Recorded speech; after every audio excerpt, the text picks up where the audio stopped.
देखी जे भैया बहनी जरा घर में अगर शराबी निकल जाला आदमी ओकर घर कैसे बर्बाद होला। अपने तो बर्बाद होला, ओकर पत्नी भी बर्बाद होले। अब पत्नी तो बर्बाद होबे करले, ओकर बाल बच्चा भी बर्बाद हो जाला, ओकर घर कैसे बर्बाद हो जाला।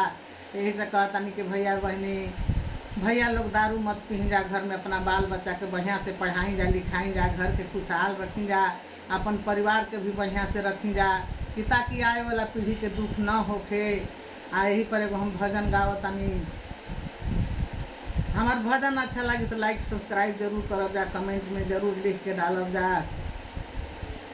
अरे ससुरा में रहब नैहर, अरे जाइब हम जरूर हे। अरे मिलल बा शराबी सैया, न सवे में चूर हे। अरे मिलल बा शराबी सैया, फूटते किरनिया सैया, जाल भट्टी खानावा।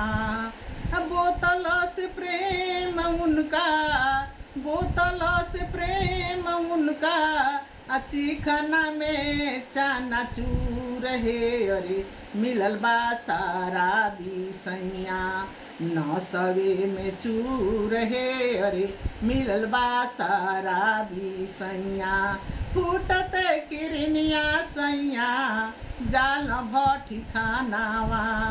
बोतल से प्रेम उनका, चिखना में चनाचूर हे। अरे मिलल बा शराबी सैया, न सवे में चूर हे। अरे मिलल बा शराबी सैया, तन पर का गहना बेचले, बेची देले साड़ी।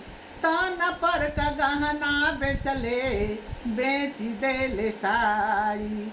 जगह जमीन बेचले, सब धूरे धूर हे। अरे मिलल बा शराबी सैया, न सवे में चूर हे। अरे मिलल बा शराबी सैया, हमारा के कोई दिहले भीखैन समानावा।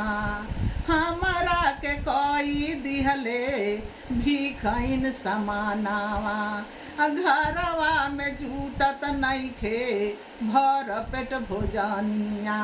आफता में जिया पड़ल, जिया बिचहूर हे। अरे मिलल बा शराबी सैया, न सवे में चूर हे। अरे मिलल बा शराबी सैया, न सवे में चूर हे। अरे मिलल बा शराबी सैया, ससुरा में रहब नैहर, अरे जाइब हम जरूर हे। अरे मिलल बा शराबी सैया, न सवे में चूर हे। अरे मिलल बा शराबी सैया, हमारा के कोई दिहले भीखैन समानावा। घरवा में जूटत नइखे भर पेट भोजनिया। आफत में जिया पड़ल, जिया बिचहूर हे। अरे मिलल बा शराबी सैया, न सवे में चूर हे। अरे मिलल बा शराबी सैया, सब दुख कहब बाबू, अरे माई से जरूर हे। अरे मिलल बा शराबी सैया, न सवे में चूर हे। अरे मिलल बा शराबी सैया, गावेली मंजू गाई के भजनिया। आफत में जिया पड़ल, जिया बिचहूर हे। अरे मिलल बा शराबी सैया, न सवे में चूर हे। अरे मिलल बा शराबी सैया, न सवे में चूर हे। अरे मिलल बा शराबी सैया।